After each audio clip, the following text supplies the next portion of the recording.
Ma en duond onagi.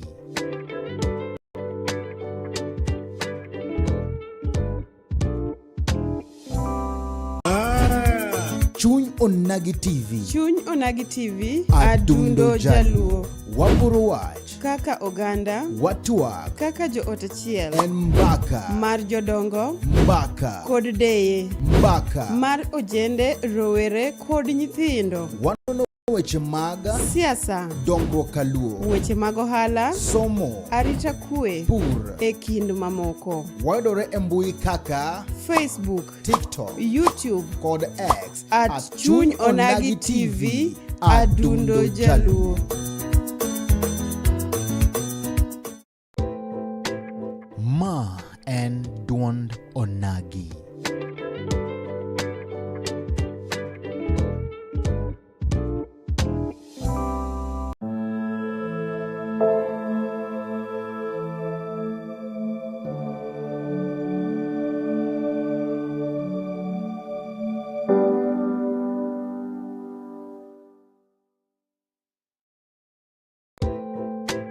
Ma en duond onagi.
Mana kamano nyakura mga juang kamora mora mintira ka thulu makende ma goero kamano maduonga nyane ubongo nyakalaga nyasach polo gi piny mumi wa kinde machalo koda kamande mondo mechakwa rom kendo watwage wechego mamulongi ma oganda chutho to e wechego maga siasa mane Chuny Onagi TV. Ma en Chuny Onagi TV kachendro en dondo nagi tarik praro koda bicha dwe mara auchiel igagana rio kod praro koda wechonyo kora mga juang kama tai chenone en and Steve James aka Nyakwar Nyaronyo wan to window mabendo wanagodoka wenye kora mga juang wankande kachiel koda longo ne Muluor David Ochola men kach ma bendo chunkache duaro komno ma MCA ma Central Nyakach 2027 kondo wadhigo kode mbaga kunyiso ni to mokongo dongruok maga Central Nyakach alonade lake mare ma enogodo kachiel koda Central Nyakach alonade kachiel kod Nyakach mangima odhinyiso kacha ni to giesa ni MP mare ma bende korosiro marka okomno mare gagana rio kod proko biro chalonanj kod mga juanga dogo kode mbaga kandi kachiel koda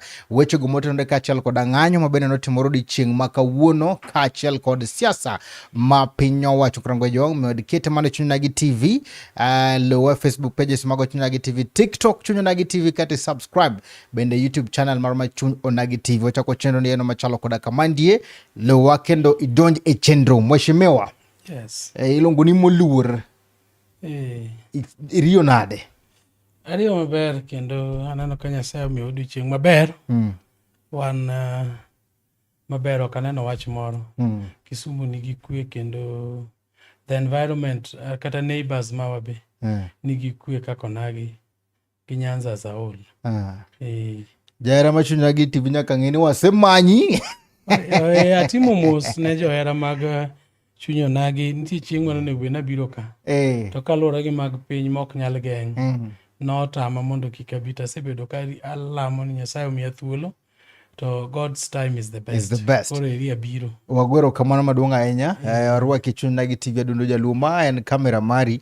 Adwa ni yangri ne janeno ma Chuny Onagi TV ni to Mheshimiwa David Ochola en wuod kanye. Erokamano. Jadak kose nung'iyo lo nyakach. An iluonga ni David Onyango Ochola. Mong'ere gi nying ma Janyabola. Awuok Nyakach Kabodho. Kamoro Nyabola School. Papo Nditi. Ok ajadak. An babana nonyuomo dhok 40. And Monadi? Dhak achiel. Babana ne bishop. Nokonya nyuomo mokalo achiel. Onyuomo dhok adi? Dhok 40 manotera lego. To kaka nokelo dhok 40 go nyuola madongo pok na wiyo nyalego nowuok manyowa iko. Higni 2 mosekalo. Actually this month we are let me say we are in the memorial of 2 years since my mother went to be with the Lord. And almost 11 years since my dad went. And biecha no ik Nyakach. Koro jathi kich gi sane. Koro an akanya wach ni an wuod Nyakach gi tiende. An Nyakach oywa. Kabodho chuny dala. Papo Nditi. To gi sani an giwacho ni achiel kuom joma dwaro kom mar MCA mar Central Nyakach Ward. To kokalo kuom mano an ng'ama timo gimiluongo ni consultation e weche mag education. Asebedo e Kenya ka kochakore higa mar 2013 ne watelo ne weche mag somo mag joma tindo miluongo ni ECD. Wan ema ne wakelo that transition momiyo tinde wan gi ECD reforms and gik matimorego gi ndiko jopuonj te. To kokalo kanyo kendo ang'ama jatich Nyasaye be. Ing'ama lamo ruoth. Atimo weche mag mission work. Okay. I'm a missionary ki kanisa mar Free Pentecostal Fellowship Church in Kenya. Ok en kanisa manyochak nyoro. En kanisa nobiro Kenya kata kapok nochak. Ka Kenya pok noyudo independent.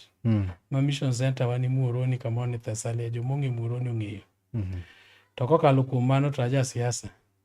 Moluor the late Raila Amolo Odinga nomiya nying moro ni Daktari Ochola, the only doctor after Raila Amolo Odinga. Nikech nitie ndalo moko ma kane weche tek to nitie team moro ne wan go ni 12 disciples.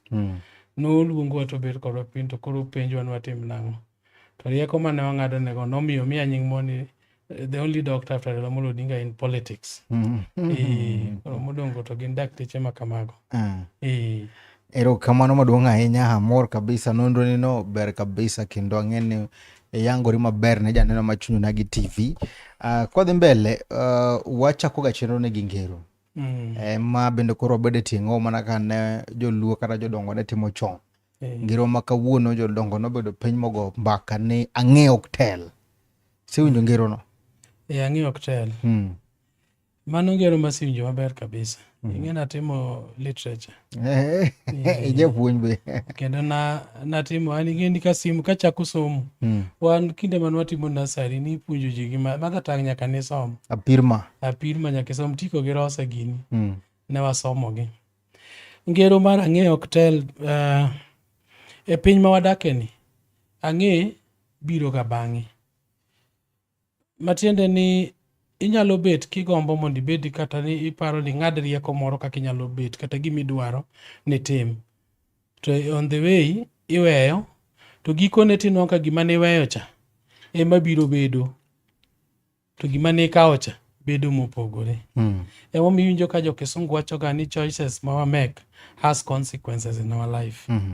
Koro choice mi make no either ubiro bedo ang'e no mbele kata obiro bedo ni nokotelo ni ikawo the wrong choices. Koro ang'e ok tel ni nyiso ni wan kaka dhano onego bed ni sama pok wa decide kata pok wa amua ni gima wadwa timo chalani nyaka watim nonro matut kata step madwa kawo nyaka tim nonro matut kapok decide kata amua ni mae gima koro adwa dhi godo, mondo kata ka chieng' moro biro to koro kachaka go ngero na ng'eyo oktel, idhi ga ng'e maniseng'eyo ni. Ere kaka iriwo gigi, ijadolo, iwuod jadolo, in gi luong mar lamo Kristo, kendo in e siasa kone. Ano ka jopiny moko wacho ni dak ichomre choma gi dolo. Gima jogo kung'eyo ni siasa nochakore e polo. Siasa nochakore e polo. Ka Nyasaye nochweyo piny gi polo, mochwe gik moko te nyaka odiochieng' mogik ochwe dhano moyweyo, to bura moro nobet e polo ka koro Nyasaye dwa rito gik manochweyogi. To siasa nochakore kind Nyasaye gi Lucifer. Lucifer ing'e ne jatend malaike manochung' ne thum. En ema no entertain the kingdom of God gi weche mag thum gi. Nyasaye to ne koro Nyasaye maduong' ene motelo ne weche duto. To ka ema siasa nochakore, ma ka nochuno Nyasaye to koni koro kara koro watim niya, in koro dhi e piny ka chibed kuno, an weya e ponda ni mondo abed gi kwe. And if you read the Bible, there is politics all the way from Genesis up to Revelation. Chakruok nyaka fweny, iyudo ka en na siasa lilo. Yesu, kwa dhi e Ibrahim gini, ino maka siasa nitie. Musa kobiro ka, Musa ne en jatelo mar piny, notelo ne piny mar Israel. Kendo kowuok to wuok kaka jatelo madwa gonyo joma nie twich e piny mar Misri mondo duokgi e piny mar gang'owa mar Kanaan manosingnegi. Joseph the same. Mobiro nyaka Yesu ka be siasa ochako donje. Ma Yesu bopogo gini maber koni mar Kaisar to wamiura miya Kaisar ma Nyasaye botim ang'o. To gigi duto dhi kanyakla achiel. To gikone nwa kondike muma ka ni joma ler kotelo to kata polo gi piny otimore nade omor. Omiyo ng'ato kik wachi ni ng'ama jadolo kata ng'ama ni weche Nyasaye kik donje siasa. In fact, wadwaro joma jokristo go mondo tel moloyo joma ok jokristo. Erokamano. Kata kwa dok chien. Look at the history mar Reformation. Martin Luther King ni jokristo. Nok en a politician. Ne gin Christians. And they brought Reformation. Gine mane gikelo Reformation, gikelo lokruok e piny, gigolo the Negroes, the war between the Negroes and the whites. Sama ne gitimo no gitim niya, ni gin politicians. Ne gin jokristo to ne gineno chandruok mane ni e piny, nyaka koro ne ginyisgi the right way minyalo tim gang'o, minyalo ti godo piny. Koro gi ng'ato wuondi ni jokristo kik bed josiasa. Central Nyakach, ang'o midwa ni chung Central Nyakach? To apani jotelo man kanyo tiyo. Ang'o midwa loko? Ma ok chung na mokwongo Central Nyakach. Okay, an ing'e nachako siasa the year 2008. Koyiera mokwongo. No 2008. Achako siasa na mokwongo 2017. Koyiera youth leader mar ODM. The first devolution youth leader Kisumu County. And from there, I developed an interest. Nikech oyudo ka koro waseyudo devolution. To serve and defend the devolution. Nikech an asewuotho e pinje. My devolution is working. And we were to come out. Naneno ka wuok oko mondo wakony, mondo wakel rieko ma wan godo gi. Mondo wa devolve, wakony godo gwengewa. And an ng'ama nodonge gweng' be. Naneno chandruok mane ji nigo. Koro active aspiration mara, anyalo wacho ni koro 2020, the last election, 2022, nachung Central Nyakach. Kendo nobedo maber kabisa. Jopiny to nogona kura to digital system moro ni party obiro go kawuodma. Koro jopiny to go kura lakini gimidhi som tomboya to pogore gima jopiny otimore nade.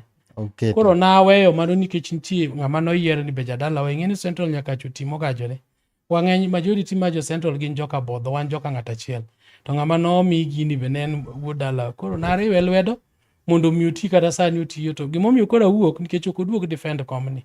Mateni komni koro dong' nono. Koro adwa ni mondo abi, mondo aspiration mane an godo mar mondo mi wakony jowa e weche mag wa devolve the structures, wa defend devolution mane Raila Odinga wuok ne okomo kedo ne. Kelo dongruok, kelo barabara. Sani kidhi Central Nyakach, ok awach na ketho nying jatendano. Tadieri ma Nyasaye, the worst ward within the constituency ma Nyakach en Central. Ndara onge, omukore. Osuptende wa onge yedhe. Most of the things ma devolution nego timonge, the only thing ma appreciate ni ECD center ma anta appreciate oger some of the schools, including my home school ni Nyabola. Manto County ogero. It's not enough nikech wan gi more than 25 primary schools within Central Nyakach ma we need ECD centers.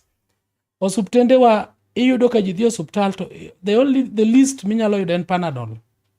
Minyalo yudo osuptal. Kidhi Papunditi ok chal kata mana county hospital. Inyawe ni en a health center moro monego bed ni timo nade. Monego bed ni konyo. The market ma wan godo nochager gi Ranguma pok otiek nyaka kawuono. So gigie ramo chunya nikech mano be gweng' ma hae. Koro dwaro ni mondo girieko man godo kaka nang'eyo nikech already ne wasetie county ni gi Ranguma.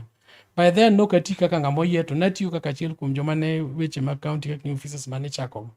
And ang'eyo gimonego tim mondo mi gweng' odongi when it comes to devolution nikech sirikal kelo pesa mar gero gwengegi. Ting'eyo gimomiyo koro gweng' ok nyal gerore luwore gi jatelo ma ji oyiero. Representation bar MCA en iwuok tidhi timo gimiluongo ni representation. Sami represent wani ibetie mesa kami wache weche mag development gi. Kami ng'ade guok miwacho ni koro ka ipoge lemo ibe kanyi mibete itete ne gweng'i ni an gi barabara makama dono keti an gi health center makama. Aeto udhi e bunge kacha tutimo gimiluongo ni legislation.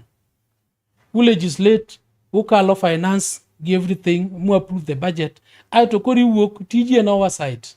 Ka en ndara tichomo ka minister. Ni no ket ndara makama maluwo Daima Road kochomo Nyabola, Kawili Olwalo, Kogwom Kandiege and so on kachan. Koro adwaro nderni gi mondo mi ogergi. When are you giving the tender nikech pesa nye wase approve? Government mamalo boti manade okelo pesa. To kapo ni uonge jatelo manyalo bete gigi. Ing'eni udong' mana kaka wadong' kaka Central Nyakach wadong' i chula. Jadi ng'eny yudo ka josiasa mang'eny kata mana sama gidwaro chung' gitemo singo moka ginyal chopo e tem. Ere kaka idhi neno ni gigo duto teme wacho dhi chopo e tem nikech county ka bende wacho ni pesa onge manyalo kelo dongruok. Inawinjo kiwacho ka ni idhi tem matek miyaw nderni mitim gik moko mathoth kabisa. Ma dhi biro nade mheshimiwa? Ok wanyal wacho ni pesa onge county. The government, every financial year, government is budgeting for each and every 47 county of this country. In fact, the 48 government budget kata sani President Koko sign financial bill kai. Budget mbadi nyo somoka. Budget no include nyaka ward na ma Central Nyakach. Sama pesa osekel ka. Ema wacho ni as a leader moyier mung'e tije. You represent people. Tiji bet kamipoge gigi. Again, your Central Nyakach dhano 20,000 kande mago kura kaka not come here. Ine makuru yedi mudidi bede mesa na monditi mangoa. Mano is the only promise I can give. If for me to do all these things, I must sit in this table. Mi poge gigi. Monda make sure ni sami bede located. Kan my roads. Ambe jogo yudo ndara. Kan health. Jogo yudo health. Kan ECD. Jogo yudo ECD. Kan vocational and village polytechnics. Jogo yudo. Kan trade. Jogo timonade. Agriculture, jogo yudo and so on. To gigi ok inyal promise ng'ato ni dhi timo gi pesa ni nikech you cannot build the whole world kata constituency and a country with your own money. There's nitie pesa ma dhano ma jowa golo ma tax ma gichulo sirikal to suru ni maduogo through that budget misomono. Koro makosa matimore momineno politicians mang'eny fail. Negi promise gik ma ging'eno ok ginyal timo instead of nyiso ji ni an adhi represent u kamipoge lemo mondo akaw lemo marwa monego akaw mikati mar jo Central cha akelnu ka mondo timu godo nade Konyogo. even though gima ng'eyo ni jo oheroga ni kapok oyieri tisetimo nwang'o mano be gipenjoga.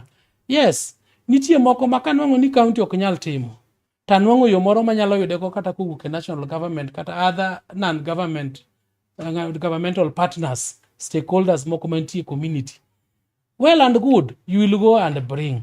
But the only resource, the first target monego wager godo wards and pesa ma government miyowa mabeda located to counties every financial year. To kokibete mesa mipoge, donge joluo no ngero ni thumwero mananga menitie. Kionge mesa nere kaka thumang nweri. So miya wacho ne jowa ni kuyiero to yieruru ng'ama dhi bete mesa, ok ng'ama biro promise ato lalo onge. Sani wacho ni japinyo nango yier. Wacho ni chung'e giri. Sani ka koro wagomba kakandi ni kaka mheshimiwa David Ocholla. Inyalo nyiso wani to mondo mi jo Nyakach gi yier. Ang'o misetimo Central Nyakach. Madangi wacho ni magi manyiso kit telo mari. Nitie gik mang'eny masetimo kata nyore kanya pandara. madonjo Lualo school. Tan pok oyiera. To pok ilando. Pok alando. An asepuonjo nyaka nyithindo nyaka Alliance. One of the boys mane puonjo Alliance sani timo lo. Mago kaland. Nitie nyaka mine kidhi Paponditi kanyo ma every sometimes ka wuotho dhi kata mana timo my own personal shopping. Tamiyo pesa to boost their business. Mago pok atimora nade? Pok alando. Sama wuoye kodini. Secondary school ma is not even a role of the county government. Nyabola Secondary School. Asetimo finishing of a computer hub matingo 60 student per every lesson. And after kagiduogo matamni waketo computers go kodo nyo watimo fitting mwasetieko motim wiring moket desk. Ko the next thing en keto computers. Mago pok alando. To gi mang'eny, nitie mang'eny. To an kaka ng'ama be Jakristo, atiyo gi gimoro ni let gima timono olandre kende. Jo-Swahili be nowacho ni kitu chema chajiuza, baya chajitembeza. Ok anyal wuok chako lando ne ji gik masetimo. Jok masetimo negigo ema nyaka wuog malandi. Nitie nyithindo nyaka mamiyo figi mayon mani masomo gi pesana. Mago ok anyal lando. Iwinje. To chieng' mochopo mane momiyo last election kane wapiem gi ng'ama napiem go, it was difficult nikech napiem gi ng'ama nigi pesa. Kendo napiem gi joma nigi pesa. To joma nigi pesa moko goro chien ka. To an koro gi gik mane gidhi gindiko nigi na namba ariyo ng'at ja pesa mane ting'o millions of money. Why? Nikech jopiny ne neno gik masebedo ka wuotho godo kodgi all along. And I'm not announcing. Iwinjo. Masani iseloso maber. Maber kabisa. Kendo mana chama mar ODM ni be madhi godo. Even though one a broad based and I support William Ruto for 2 term, but elective tadhi gi ticket mar ODM midhi yiera. Be chunyi ni ODM kose idhi kode mana ka option? My friend, an ODM, the first party mana donjo ka chako siasa en ODM, and I've never gone to any party. Ponono ni gigwenyi? Ing'eni ka gigwenya to party hopping be nosekethi. Aonge option. Ka gisegwenya kanyang' natim kata last time dong ne gigwenya. I had no option. Okay, kumana yalo nikech party hopping period be nosekatho. So number 2, if you are genuinely supporting a cause, we must all agree ni among all the contestants, nitie gimiluongo ni the best among the equal. Kama ane maginen the best makan go, let us support and work together. There are other options. Poda jalo ti election biro 5 years. Kanya sayo mithul dong nyen 5 years nyokalo. Donge omi wathulo kendo next year wadhi yiero. Yeah, keep believing in a cause, stay there and stand firm on your cause. Kike yumba ni nikech koro yomba kora ringo. No. Maini ni idhi go tiko mar ODM. ODM kendo kata king'yo record ga mag party am clean and I'm gonna go party. Nyakora Magajwang' mano iluongo ni Mheshimiwa David Ocholo bende kodoro kacha komno ma MCA ma Central Nyakach. 2027 ponono ni donjo office bang'e gachiel jo Nyakach Central ogenang'o? Number 1, nitie 3 things manyaka walose Central Nyakach ward. Maka Nyasaye omiya thuolo to we must give a priority. Number 1 is road network. Wan gi problem e nderni wa ma Central Nyakach ward. Kendo mano en gima adieri ma kata nwariambo. To gima ng'eyo ni nderni bok inya gero te. But ndalo moko kanadak e piny moro mar iluongo ni Scotland, Aberdeen. Chieng' moro kane igo ji campaign ng'eni as a Commonwealth ipenjowa. To ambe na penjo ng'ano nikech ne wan gi issues moko mane chandwa mag social services. To ng'isa ni na 100 days editimo nang'o. Ng'ano no pick a priority of the need of the community. And one of the need I promise the people of Central Nyakach and road network. One key roads within Central Nyakach must be done within 100 days. Achiel kuomgi en Kogwom Kandiege Road. Mar ariyo en kowuok kona Kadilia kochomo Kachan. Mar adek en road mawuok Nyalunya kodonjo iluongo ni Daima Road. Kowuok Daima Road kodonjo Nyabola to chopo Tulu to donjo Lualo to wuok Awili to chako wuok Daima Road, mano ring road.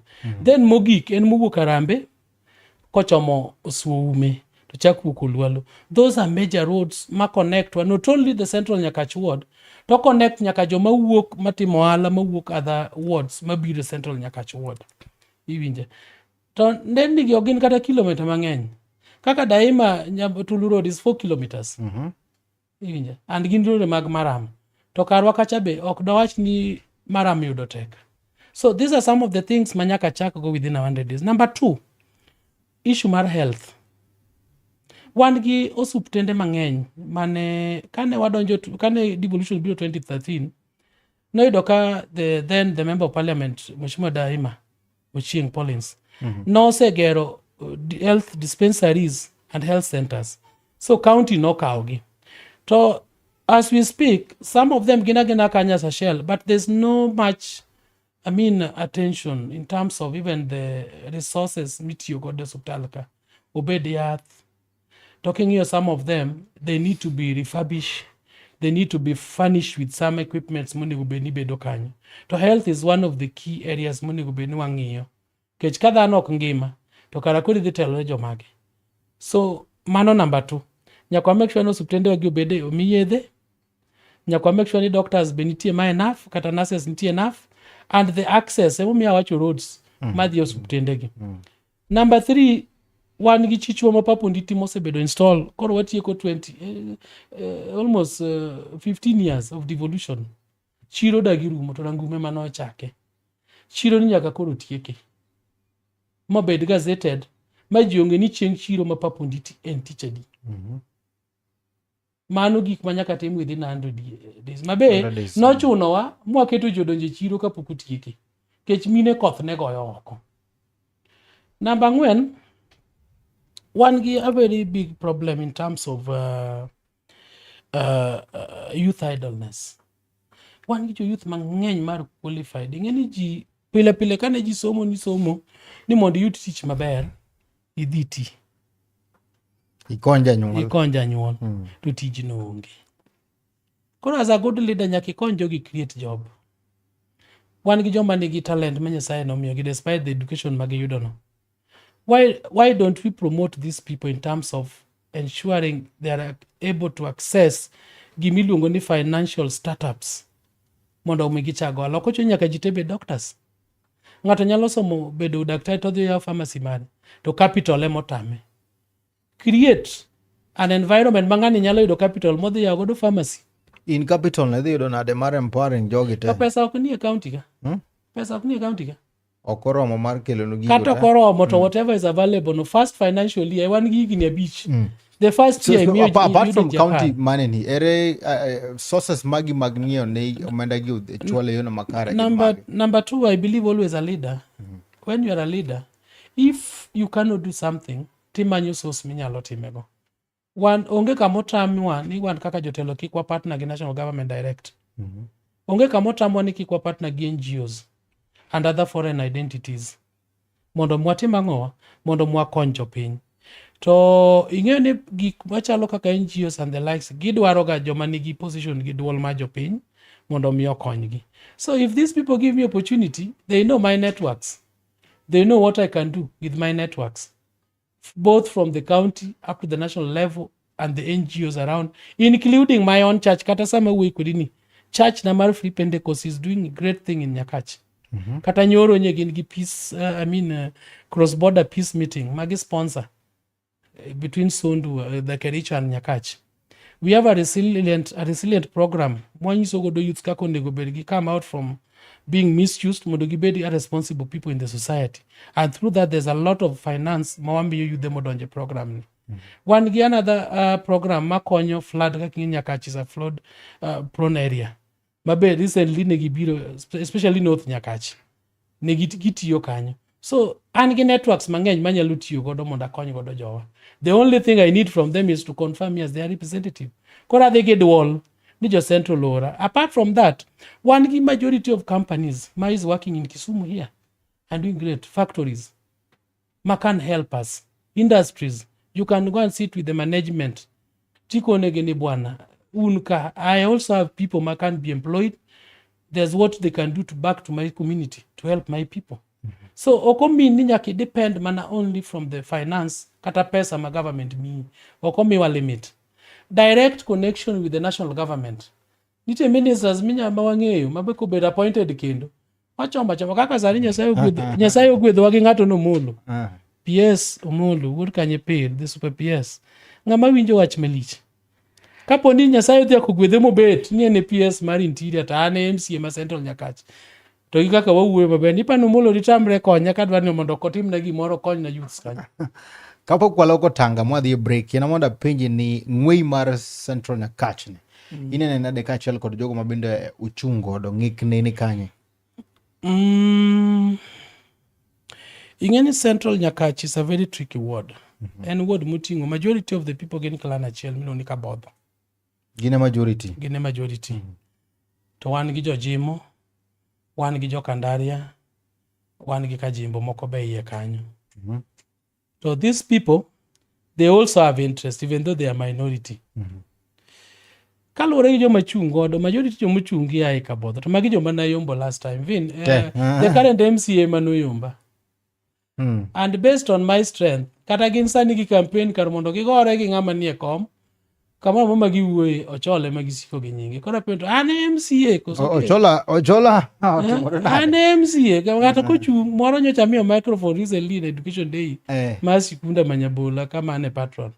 En kochung amiyo ni ma ko wuogi biro be noko bedo invited.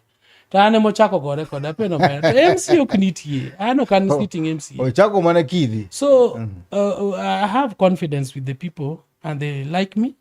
And I know they are going to elect me this time. And let me shock you. I'm the only person may they elect moko konyoji moko miyoji pesa. Gine magin gideni na. Donge ni nyisa kanisa loso moromo. Ok maloso moromo. Japiny nyaka thiedhi. Gine magin gideni na be ging'eyo. Jo Central Nyakache man gideni na. Ni gonyo gi mokwongo. Jogo nase timo mang'eny. Gi chiemo maber. Pare kuma chake siasa. Ako na chake siasa 2018. Nyaka kawuono ni an nakod gi bokalal kata dhi ma UK, US, wherever aduogo magwen kanye mane kodgi. Samoro luoro nitiere ni kaponi omi kom ni tinyalo dok okidak kodgi machiegni. Adok kanya nadak e gwen kanye. Ging'eyo bionge kuma dhiye. Ni mheshimiwa kwa miyo to chake lal US. Kawuok kenya na dhi limbe matin. To limbe no kadhi aduoga. Erokamano dani make mana gi kanyo kar Mgajwang' ka waduogo e telo mar ariyo to dhi chako kachiel kod somo ote mari e telo mar ariyo wadhi go mbaka konyisowa ni to siasa mag Nyakach chalo nade kor Mgajwang' ma bende biro sama bende koro oganda kata mana yawuot Nyakach bende wuok oko kacha ka dwaro komno mar bunge kachiel kod komno mar governor. Waduogo e telo mar ariyo to wadhi go mbaka kacha ni to chalo nade e wechego mag bunge ma Nyakach kachiel kod wechego ma bende telo ne kacha laro komno mar governor ma Kisumu County 2027 odhi mwa kacha pache bende motore kachiel kod wechego mag ng'anyo kachiel kod wechego mag chama ma ODM. Medikete chuny nagi TV kwa duogo to chako kachiel kod somo ote magi waduogo bang' sama chuok. Ma en duond onagi.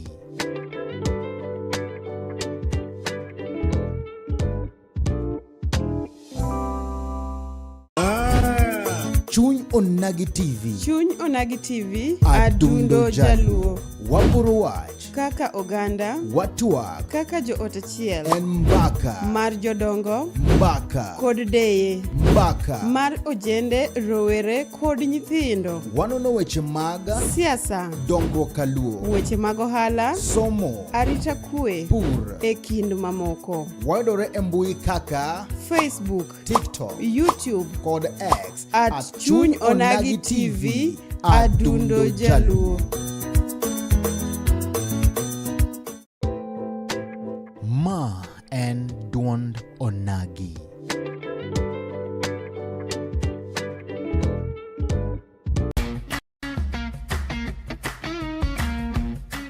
Looking for furniture that speaks comfort, style, and strength?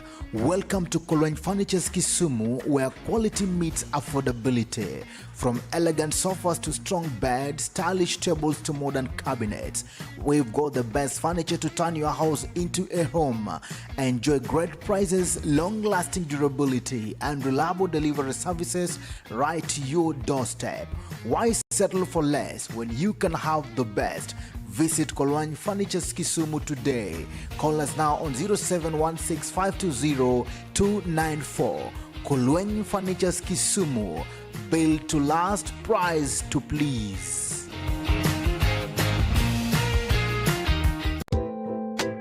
Ma en duond onagi.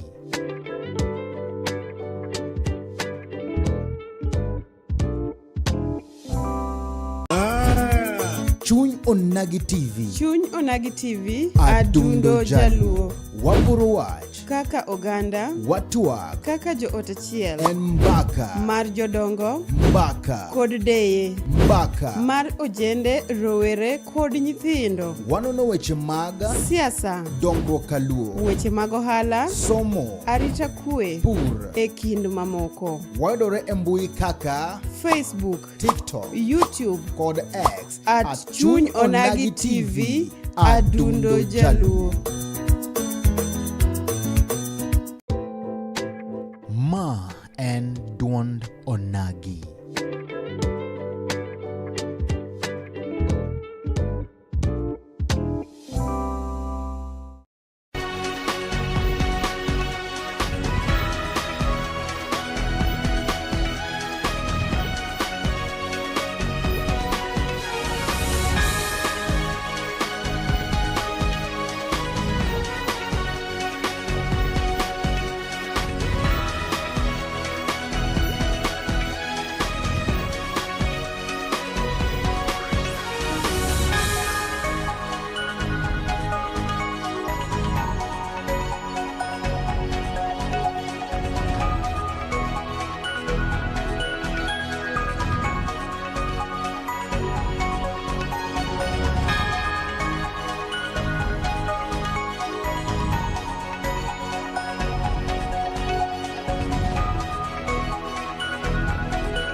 Mana kamano yokram gajuang kamora mara mintiro dugi tilo no mara Rio Madono Nagi kama pudu kande kacha alkod moluora David Ochola mochung kacha e komno mar MCA ma Central Nyakacho wacho ni bangi ne chiel bang dalomia chiel lek mare maduong ne Central Nyakacho en mar ni okelo kacha weche go mag yore kata mana tudruok mag yore gino mabende oyugo kabisa ni yore rach kata yore richo Nyakach ne wacho ni kwa dogo tono mar ariyo to dhi chako kachiel kod somo ote mar Nyokoram Gajuang medikete Chuny Onagi TV mi wapachi inyalo go bende sim kinyiso ni to chenro iwinjo ka en kanyo wan kane kachiel koda iluongo ni Beth Mana Ryan tuko ndani rokamano MC Meja wacho ni amor kodi mheshimiwa all the best. James Geno Otieno wacho ni okiwacha dieri wanda kiwacha dieri kanyo wan gi Aleki da Prince wacho ni wang ni kirem to iwerigo Olo Chija wacho ni mano wuod Kabol mas serious kabisa. MC Meja wacho ni the incoming MCA Central Nyakach Ward. Nyokoram Gajuang pod kete mana Chuny Onagi TV kandi ti jal mabendo wacho kani okiwacho dieri ng'ato bendo wacho kani ka wang' ni kokiyude kori tem komo malo ineno nang'o wang' ni neno ka pogruok mane mantiere gi mane midhigo mopogore gi mane gocha dine be nadipo kuome give up nadipo kuome inotemo kombe mamalo tadwa nanyis jok mawacho kamanogo tie gimiluongo ni God's time is the best.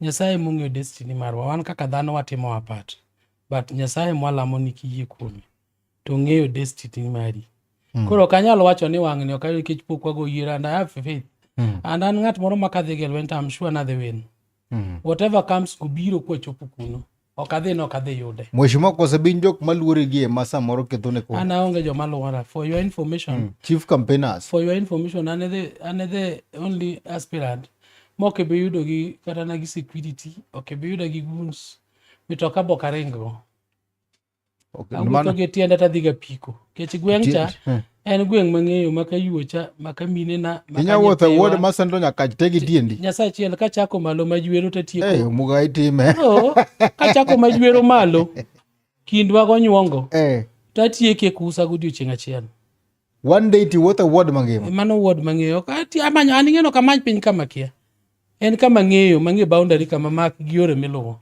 emomiyo awacho ni the first thing manyaka wakwong watim kadonjo then make sure ni waloso yore nikech when there is road network you open up everything business will smooth. Nisani to strategies mabende kori kilo wang ni enade mupogore gi mokalo ka. Ing'eno kanyalo wacho strategy madhi tiyo go mondo awin ombulu ka. Ing'ani opponent nokaw strategy na. But game to change matin. Game will change lakini be momiyo gigo koko sani an pok achako kata campaign. To gin giringo malich giwuotho to nyinga magisiko to I'm not the sitting MCA. Sitting MCA nitiere and I respect him. To ng'ano ok gigorego ochole ma gigorego. An gi Fidel Odero wacho niya koweyo pako kuja to nyalo yudo. I don't use Fidel ni my friend. In politics everybody has a choice. Kuja is my choice. Number 2, ward mawuoke sama wuoke kodino Kuja is the sole candidate mar wan godo kaka jo ODM mawuok abodho madhi chung MP. Kawe wuoyo gi kawe support Kuja ta mina danger nikech joge Kuja ng'eny to jogo be madano gona kura. Omiyo Kuja nyaka paka. Mheshimiwa winjo kagi wacho kane kiweyo paka and my political right mondo mi associate myself oyiena chiko yiena. Koro en kodwa yiera kata kodwa gona kura wego na kura na pako Kuja. Ambe pokatamo joma moko. In fact I'm a very funny politician. Anyaka gi joma paka, joma luwa ma supporter to gi support Kuja pokariembo gi. An gi joma luwa, joma paka to gi support joma moko kata in terms of governor, obed senate and the rest. Nyaka jo one term moko an godo to pokariembo gi. Kuja mondo mi kura. Gimomiyo kanyal timo mano, angamo somo demokrasi, ang'e gima demokrasi en. And Raila Odinga mane watiyo ne mwabede tiende, nokopuonja timo kamano. And as a human being, as a leader, you must stand firm with your position. Kata kodhi bedo ni ene position man minority no, dong kode, we yumba. Okanyal pondo. The fact remain, ni Central Nyakach ward is the heartbeat mar Kuja. The moment mawe pako Kuja, to kadhi yudo kura. Koro nyaka wuoth mana gi Kuja, to ka wuoth kod Kuja nikech adwaro kura. Kuja wuotho go nikech wan kaka jo Central Nyakach ward, we have been longing to have a member of parliament. And more so the lower Nyakach aspect. Jo upper Nyakach dwaro gimiluongo ni governor. Kendo gichungo ya wedi madwaro governor. Gisetiyo MP for 15 years. Koro yako ni fine. What is support to a governor? But in the principle of distribution of human resource and representation, gikao governor, wan wakao MP. To MP ma wan go mose wuok. Ena ngudha Kuja. Mane mwadhi gone kura. Be manyiche wasidho kaka joka bodho. Koro kai community maaye mose sidhe. Anto an ng'ama datambra support ngudha Kuja. Nitiere ni community dwaro. To nitiere jatelo mabende nyalo tiyo na japiny. Yes. Ma kamera mari. Yes. Nyisna japiny gimomiyo mupogore ni Kuja en jadhodu. Gino ja ODM. Gimomiyo uparo ni Kuja nyalo bedo mbunge maber ma represent Nyakach as a whole. Number 1, Kuja is the only aspirant in Nyakach. Mosetiyo gi more than 20 million puonjo nyithindo. Kama entiere no, nyaka gi jomomiyo direct scholarship. Tokoti CDF. Gi his own personal money. Kuja ni ochako gimiluongo ni, even though ji nene ka political tool, iluongo ni Warembo na Kuja. Warembo na Kuja as part girwa kodera gimiele rally, oketo gi an economical group. In every polling station, some polling stations ino kopogo gi, gibedo ka jingeto gipogo groups bedo kata dek. Tomiyo gi gimiluongo ni seed money. Mamine gi holo, to loko go ala matindo magi wuotho go ma wanyise ni nyaka wa mine nyoche nigi problem. Mine ne kaoga pesa kuom jolango to duoko godhiambo. Koke duoko to gipondo, oginya dakate mier. So when Kuja came in, no neno ni mondo mine gi pesa magi nyalo loko go ala. Makidhi Nyakach sani, sama wuoye kodi ni over 15,000 women mar direct beneficiary ok nokalo kuom ng'ato. Mago 15,000 votes. Women ma Kuja miyo pesa e grube gi magintie mag women group. Andapa ni neno gi urudi ne mi wacho ni urudi ne lich. Ma kama ni neno mine ka. Indi zero rally ma mine kende madhi. Gimi wacho mar mama Warembo na. Okatieko. Number 3. Kuja is the only aspirant mose recognize jomiluongo ni community health promoters mo finance gi mo nyako konyo gi nikech inge kaka government ok chul community health promoters nyamrecho madalaka. Momiyo gi nyaka gimiluongo ni bursary nyithindgi direct manyasi no otimo nego higa mokalo. Iwinja. Kuja is the only aspirant mose recognize the people living with disability. Mamoko nodak e gweng' mapok no register moyudo kata personal number mag disable and benefit. Mano National Ngudha Kuja. Sama weni nitie nyaka kuonde ma Kuja osekele nyaka transformer to is not a member of parliament. Momiyo ji neno gi taya sama weni. Begiliel. Nyasa achiel. Kuja osegedo ne over 100 women. Mogero negi udi Nyakach. Ma ana maweya and I know kendo wadhi mwaneno miergo. Ilo na wach nemo kendo. Iwacho ka Liz Foundation mabende konyo kacha mine hola gi wecho go mag basari. Ne wane pap sama ne utimo kacha osedho Kuja to ne waneno ka moko kuom mine moko notamore ni gin gino kagene.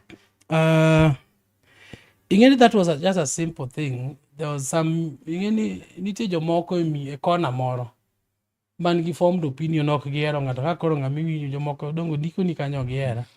Doesn't mean ni mane gima gweng' wacho kata gima foundation timo. Joma ni nenogo mago mana joma nowuok obukore gin be mane gima nomoro gini gidhi timo kanyo mondo giashiem go ng'ama ne gitim ne ng'ama ne gidwa timo no gitimo ni Kuja. Apa ne in kanyo ni neno ng'ama ne gigo ni kokono. To mano is a problem e kindgi gi jogigo iko gi jodala gi kona moro ma giaye.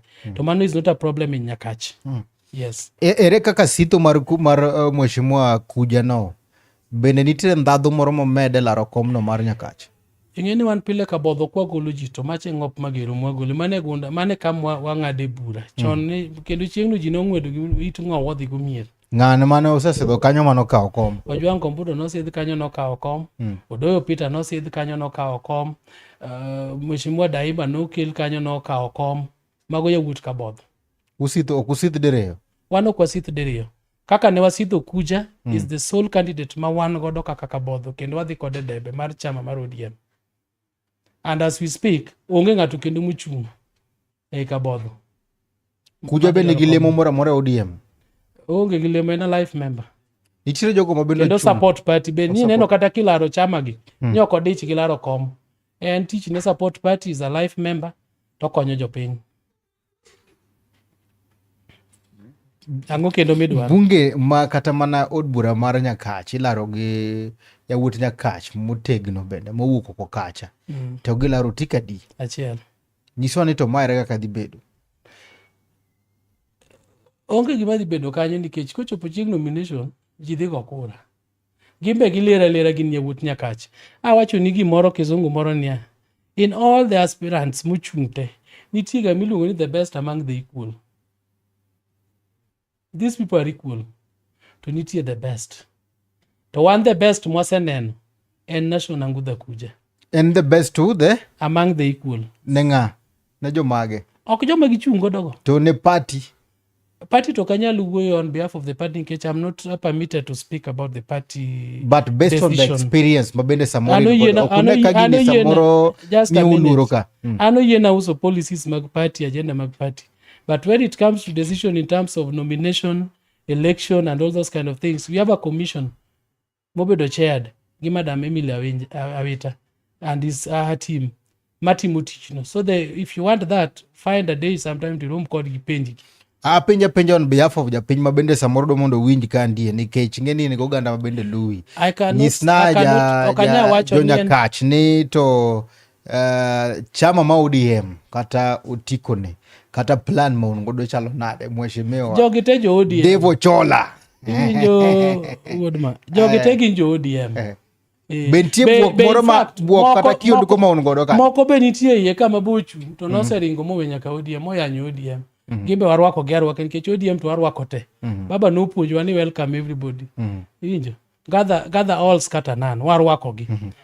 But koro gima chama wache chunygi to kanya wacho nika gima ng'eyo ni kaka chama mar ODM we are strong and we are planning to do a transparent nomination. Democratic, free, fair. Kawuono ka wach ni kawuono ombulo ne goyo mar kawo kacha komno ma Nyakach. Namba 2 en ng'a? Okanya wuoyo nikech an ang'e namba 1. En National Ngudha Kuja. Mheshimiwa kawuono kogo kura Nyakach. Ingeni kumitera. Ok abi wachoni nikech an kuje madhi gone kura. Then okija telo. Okidwa miyo jogi direction. Dong apenji. Ana penja kawuono ka kura As a leader sani. Dongene nyakipim pa pipimo. Kani penjo William nogol direction on behalf of Kenyans. Ok odhi wacho direction mana kaka nena wacho ni wan kaka jo Kenya wachungi gima kama. Mana kaka kawuono penye wawacho ni wan weche mag maandamano nosekalo gi wakati wakwadoge. Wadhi e dialogue and all the things. Koro Nyakach be. Kama wuoke. Ma wuoke man lowa Nyakach. Wan wase amua. Ni jo apa Nyakach wayie miyo gi kom mar governor. En mani the problem gin poge decide nikech gin gi wedi mochung' madwaro komno. Wan gi Mheshimiwa Adumu Wuor mosiepna makendo current MP. To wan gi His Excellency Daktari Matthews Owili mabe deputy governor. Kagi biro bet koka unfortunately giwuok e otadi. Kagi bet piny magi wacho ni jodalawa wase bet piny kaka jodala. Mwa wacho ni wan wamiyo Aduma Wuor. To wan Aduma ne mobro timo nade? Wabro gone kura. Mana kaka wan be nyowa bet ka bodho. Mwa wacho ni wan wagolo ng'amiluongo ni National Ngudha kuja mondo odhi ochung' olaro tiko mar ODM. Tadieri sama wuoko ni onge jaka bodho mochung' madwaro komno mosewuok masiwinjo. Kabiro wuok samoro no wuogi to santo onge. Mheshimiwa chenro duondo nagi. To piny dwa ng'eyo ni to Nyakach dhi nade? Nyakach dhi maber.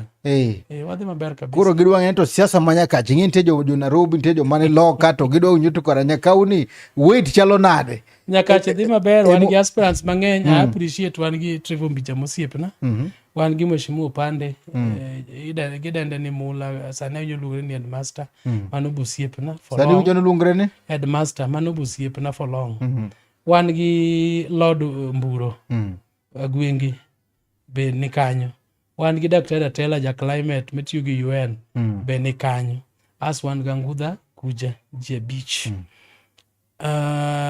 E chama mar ODM. E chama mar ODM. Then of course, wan gi the former MP bende Mheshimiwa Ochieng Daima be ochungi UDA. But I can't speak for UDA. Wan UDA waro muge weche president ka. Modongo gi wacho kigin. Wan wacho ma weche president maloka. Koro kanya wacho en nyathi dala wato chungi UDA. Kendo en ng'ama gena ahinya nokonyo Nyakach kendo pod okonyo. Koro ji abich gi. Makwano ni e chama mar ODM. Achiel wuok Lowa Nyakach ma en National Ngudha kucha. Lowa Nyakach mowuoke ni owuok kamoro ni Kachan. Manie e Paponditi location. Central Nyakach ward kama dware kom. Doginjo ga gini chuna ni nyakora support mana Ngudha kucha. Erokamano. Kechen chuny dala. Wadhi adhi mbele. Moro nang'. Ng'wech ji wacho ni ng'wech chalo nyalo bedo kind ji ariyo adek. Mama nyisi ni to Nyakach iwinjo ka gikudho ng'a. Ere wacho ni Anguja kudha ng'ati. Mabiro machiegni gi Anguja en ng'a? Kanyal wuoye gin ema ging'eyo gi nyisi. To in to kaka inyisa ni wuotho kendo wuotho gi tiendi e wodgi. To namba achiel ema ng'eyo. To iwinjo ka isesre nade? Namba achiel en National Ngudha kuja. Namba ariyo gadego kanya wuoye nikech akia. Nika giluongo ni wan luongo ni Dam Chelsea wacho ni one locked in one kudwero kamano. Fidel Odero wacho sesomo kacha. Wycliffe Senior wacho ni Angudha and the best candidate ne joka bodho but ok jo Nyakach. Just a point of correction. Mano pache uyieni. Pacha ndiko bopogre gi pach josomo. Ine men gi microphone to wacho gino ndiko tasomo ki lerna na japiny. Ema se wacho ni pach jandiko opogre gi pach josomo. Sami nyiewo kata gazeti somo. Dong jandike mondiko. To in kisesome dhi analyze nang'. To mwacho ni but ok jo Nyakach kara jo Nyakach to nende ni gin gi ng'a? E penje ne wa Nyakach makanye. An gi Boss Owino wacho ni awinjo wuod Nyabola maler. Brian Owino aka telo makonyo jopiny incoming MCA Southwest Nyakach Ward 2027.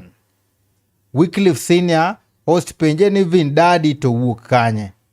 Vindadi be wuok Central Nyakach to poko lando neno chung' dwaro kom. Poko nyiso poko awinjo ko lando no chung' dwaro kom.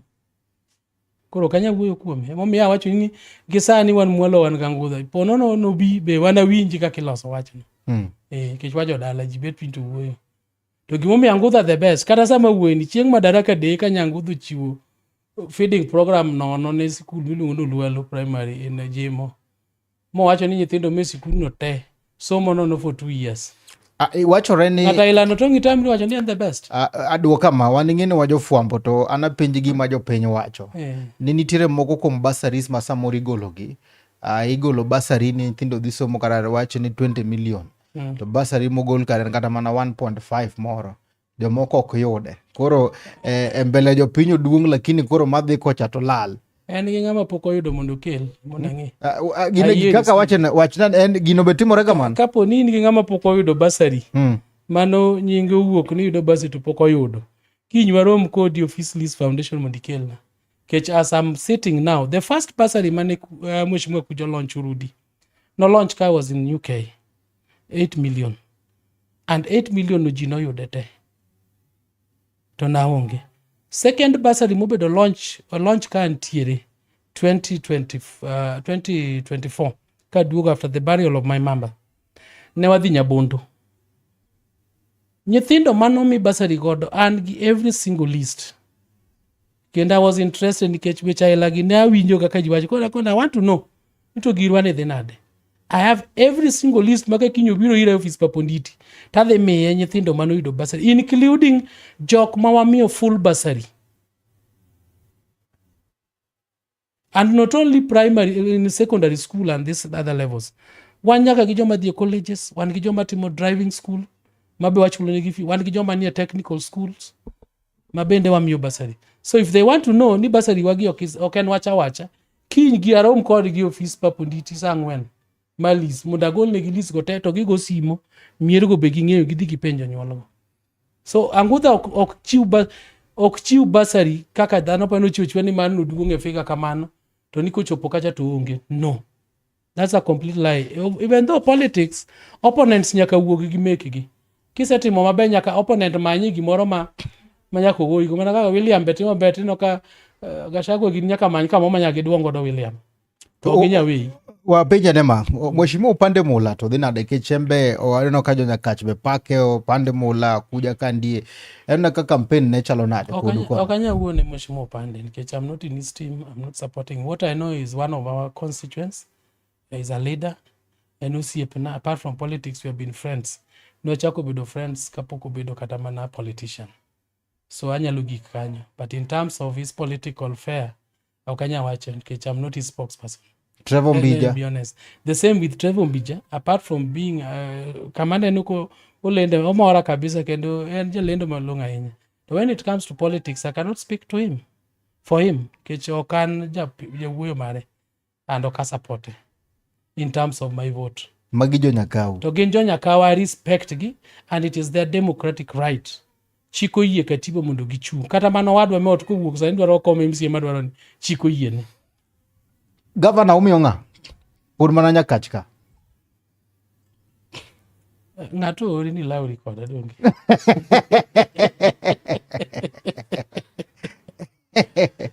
Igesa wan kodi ka to sama wan kodi ka oiri me represent Nyakach. Jopiny dwa winjo gimiwacho. Namba achiel ing'eni kabiro Kisumu ka ta ja Nyakach.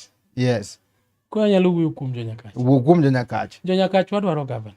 Yes, wadwaro governor. Mane? Wase support jogi for since devolution. Nwa support Rangum. Modonjo Nyong'o ne walando Nyakach. Mani ng'e very well. Kosariambo. Adwa nan sungul na out ni wan kaka jo Nyakach. Abiro ni dongi penja penjo jakom. Yeah, wach ni wach. Nyong'o ne walando Nyakach. Part of Kisumu this side oyudo governor with you 10 years. Kano to noriembo wuodgi. Wan nok wakonyo gi riembo. Gine mane gikelo no Nyong'o. Nyong'o koro ha. Kane wabedo joma beyo to koro ne gimiyo Nyakach thuolo. Kech wan be wase support gi mondo wan be wani ento Nyakach nyalo produce a good leader mondo kony ka. There's a history in this county. Ni when Nyakach was leading, when Nyakach was the clerk, man Mheshimiwa Ojwang Kombudo, we got these houses Metindi Jodake, you said, Kiango, all those kind 10 houses and so on. Ko Ojwang ne clerk e town ka. So there's a history Nyakach can work and we can lead. So wan kaka jo Nyakach wan be ogolo yawuotwa. Ema wacho ni makosa ni pok wawinjore kuom yawuoyi adek koro welunga adek koro nikech wan go jienda. Wan Gaduma to wan kod Mheshimiwa Willy. Koro nyaka wadwa bet piny mwawinje to wabiro gi ng'ato Nyakach wadwaro governor. To sama wabiro no wang'e ni nitie dhoudi moko, wan gi Kanoka, wan kod Joseme, wan gi diaspora modak e town ka, to gi dhoudi moko wan gi Kisumu gini Kanyakwarande group. In gi ng'a? Jogi be nyaka wabua bed godo piny mondo wakwa. Koro wan wabiro gi ng'atwa, to gin be gikelo to ji rome mesa. To ng'amolo wadgi, in kaka mheshimiwa Chola. Yeah. An kako Chola, awacho ni Nyakach dwaro governor. Wakelo candidate. Mane? Wabiro somo ni. Mheshimiwa apenji ka ndie mbunge mari tinyisa ni support kuja. Adumo wuore current MP. To mabiro en Angudha kuja. Angudha kuja to governor mari. Angudha wase make support go. Angudha wase make decision. Governor mari ma Kisumu County your preferred candidate. My preferred candidate. Abedo ka gi jotelo mpogo to giwacho ni mae gi ng'ato giwacho ni give me a reasons why. Koro kanya pinye nyisani to in jok muchungi tena no ng'ama nyalo tero Kisumu County maber ka. Gima nyisi ni okanya wuoyo kaka other politicians wuoyo. Koro kaw mana mara ni nyisani ni Nyakach wadwaro governor. Tie jo malu ang'o mo governor ka okidwa wacho. Nyakach wadwaro governor. Wan gi yawuoyi adek mwagolo. To yawuoyi adek gi among the three achiel wadhi kelo very soon to walando nuka ni mane mwamiyo governor. Koro pod wuoyo kaka jo Nyakach. Matini jo Nyakach bende pod gionge pot ka gigolo ng'ato. Wan gi yawuoyi adek mowuok. Koro waseneno tielo adek gi. Ng'ane gi ng'ane waseng'e strength gi. Very soon abiro duogo ka mondo alandi ni candidate wa en. Ker ma 2027 kuchi ni kanyo. Of course, William Ruto. Raila nyowewa ka Ruto, idwa nadhi kanyo. Where? Raila nyowewa ka Ruto.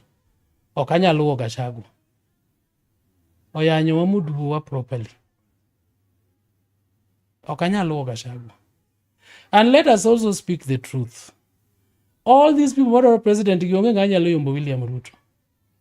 Kawa an gi all system emano kwa yombo William Sani ene system idhi yombe gi kanyo. Let us be honest. Number 2, the truth also must be said. Kama ng'ato time ber, mae momiyo nahero mheshimiwa the late Raila Amolo Odinga mad Nyasaye ket chunyi kamokwe. Ka ng'ato timo maber, tiwacho ni ng'ato timo maber. There are some few things ma William otimo manotamo President Uhuru Kenyatta timo for the last 10 years. Look at the housing units. Gigidong ni chieme ka. The kind of roads. Apani onego wuoth mondo negi ka William time Kenya ka. The kind of markets ma William gero. The stadiums mani paro ne ilawe ka kore no single stadiums ka en deputy. Motimo. To gima nyaka wang'ere ni when change is coming, there's also some few areas manyaka bed casualties. And one of the area manyaka bed casualty and our tax system. Onge change mabiro mayom. Kech ok wanyalo wacho ni wadwaro ber, to we are not ready to give tax. Pinje mineno jotelo gi makoro pingo William ni tax juu. Pinje ka ji chulo tax mang'eny eka mondo giyud the best things ma jowadhi somogo. Singapore magi wacho no. Ok ber no. Ero kama nikech sa adwa mondo awinje pache weche mutudre kachiel kod ng'anyo. William Ruto is my president. Okay. Mano to okapingi. Kawuono ne wan gi ng'anyo. Adwa mondo imiwa pachni to kotudre kachiel kod weche go mag ng'anyo tineno ka bombe mopogore opogore Kisumu kandi ne gima otimore marach onge inyalo golo pachi machalo nade. Nikech I've been in this city since morning up to now pok aneno ng'anyo. Actually Kisumu kandi ne en peaceful onge gima notimore but kingo bombe moko to ne nitie achiel ariyo adek. Paro minyalo golo one thing amadwa na wachi. We appreciate we have come a long way. Wasewuok mabor. Many undoings of even the systems of governance. To joluo nogo ngero ni seyo gwang' tisegweno. Isegweno gimomiyo nodhi ba mabor mowe dalagi. Tiseyo gwang' gimomiyo bungu kucho biro monjo gweno bang'owa e kor chiendgi. Wayiere ni June 2024 nyithindo nonegi. So that is not the first killing motimore Kenya in terms of demonstration. Since independence, juicy nega.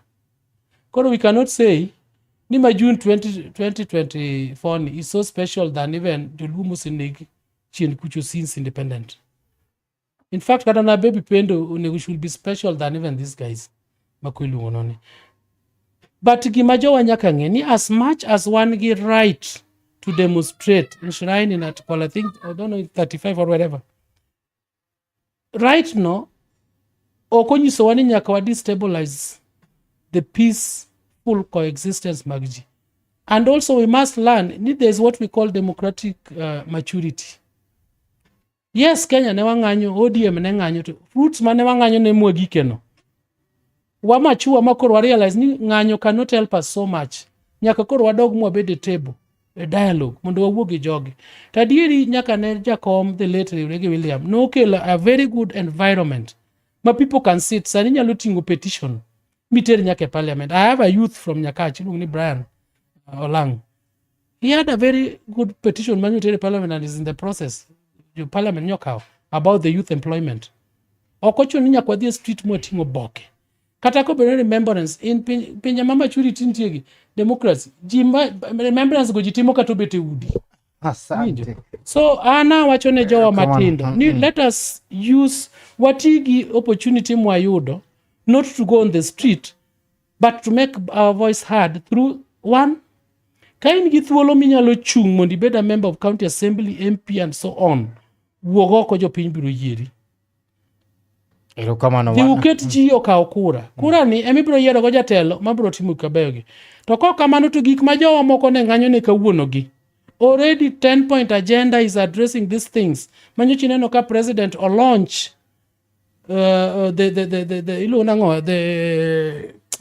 chulo joma no hinyore, joma ne jogegi otho and the like. Koro nyaka wa appreciate ni the administration mar William through the broad based gi jowa mane watero kuno is really working mondo mi otiek atrocities gi injustices manotim ne piny. To kwa keto nwa dhi e koko seche te wadhi riembo nyaka investors. Wadhi bedo piny musiko magi koko. Erokamano ka gi ote moro ka luongo ni hon James Ojemo Molo. Wacho ni awinji maber Wood Central Nyakach kaka jirandi. I wish you all the best. Mano ng'ata Ojemo no ing'eni kane donjo assembly mokwongo ng'e gima ne watimo modonjo. Erokamano, I wish him all the best also West Nyakach. An gi Collins Omundi wacho ni count in my vote. Wan gi weekly for Bwanga wacho ni jahome MCA. Jahome no be mano wuoda gi dala. Embe nyaneno ko obananga enamo ko ni embe koro bandeche oromo. To kaka wacho democratic right okinya tamo ng'ato chung. The best among the equal will win. Okochuno ingeni gini kopaki ni ne MCA ka jomoko biro ga gini ni nyane manyaka yera no. At the end of the day one person will sit in that seat. Kokamano nyakora mga juang ni kech saa ka thulu makende magonero kamano madunga nyakum kete mana e chuny Onagi TV chakrano wachaki nyaka gisane ni kech saa agoro kamano madunga nyakum ote magi mabende meyo wakanya kora mga juang ero kamano madunga nyakum thulo mari ero kamano kuom luo Facebook pages mogo TikTok Chunagi TV kato bende wiki kwil mar subscribe YouTube maroma Chunagi TV ero kamano bende ne jowa ma nie tok kamera wanakacha kachel kod Chelsea mano bende nyadendi mo godo kany koro mga juang ma bende wan bende iluongo ni nyadendi Maureen Aure kaachiel kod Felix Omondi nyakoro mga juang ban ge bende gi Medusa mar chenro ni iluongo ni Nelson Mandela Okore mano wuod ofunyo Jerusalem dala malere. Kapok watieko to wadhi miyo kacha mheshimiwa mondo miwa kacha wach ni mogik. Wach mogik kawuono na chiyo ka an okamor gi jatelo moro. Okay. En wuoyi magen ahinya to ayudo media mar wuoyo kode. En osiepna nyaka chon.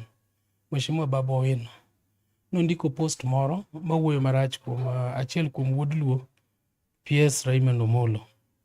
Ayie ni ji nyalo pogore paro kendo wanyalo differ ideology and kaka itimo gik moko. To gik manyo ndiko ka ok en gima ber.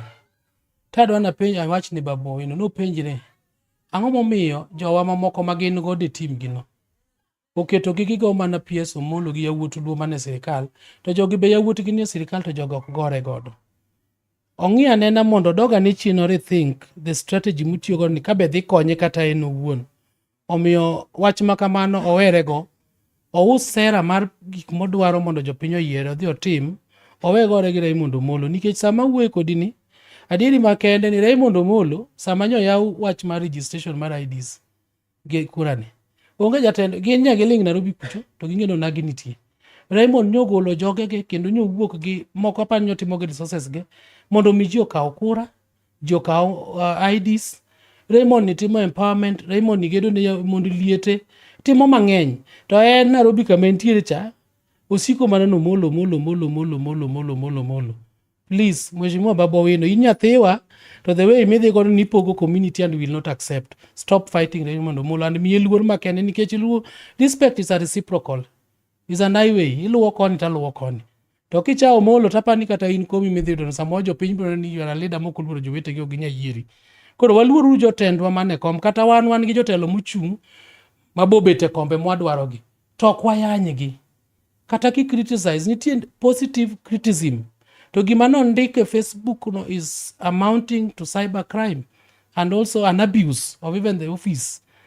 Kata integrity mare kaka leader. Miye PS Raymond Omolo luor wakwayi Babu Owino. Otherwise, wego jotend luo mane sirikal to jok ma in go maorigo tok go jogegi.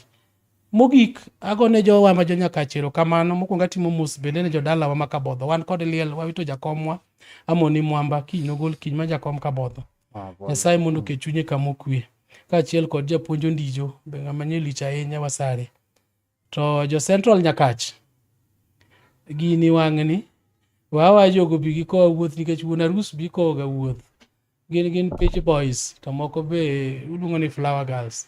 Kom ni wang' Nyasaye oketa adhi tiyonu. And the Central Nyakach will never be the same again. Nyasaye mondo gwedhu. Mondo gwedh Republic of Kenya. Erokamano maduong' ahinya Korom Gajwang'. Winjo kaka mheshimiwa otikacha maber kabisa. Ngiro ma kawuono ne en ni ang'e ok tel. Mane tayo chenro ni en Steve James aka Nyakwar Nyaronyowan Oritu Masane.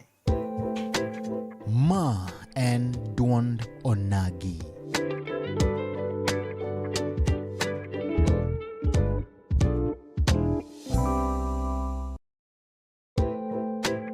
Ma en duond onagi.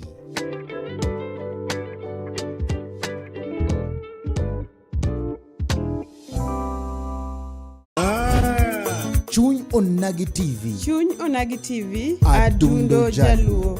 Wapuro wach. Kaka oganda. Watwak. Kaka jo ot achiel. En mbaka. Mar jodongo. Mbaka. Kod deye. Mbaka. Mar ojende, rowere kod nyithindo. Wanono weche mag siasa. dongruok kaluo. Weche mag ohala. Somo. Arita kwe. Pur. E kind mamoko. Wayudore e mbui kaka Facebook. TikTok. YouTube. Kod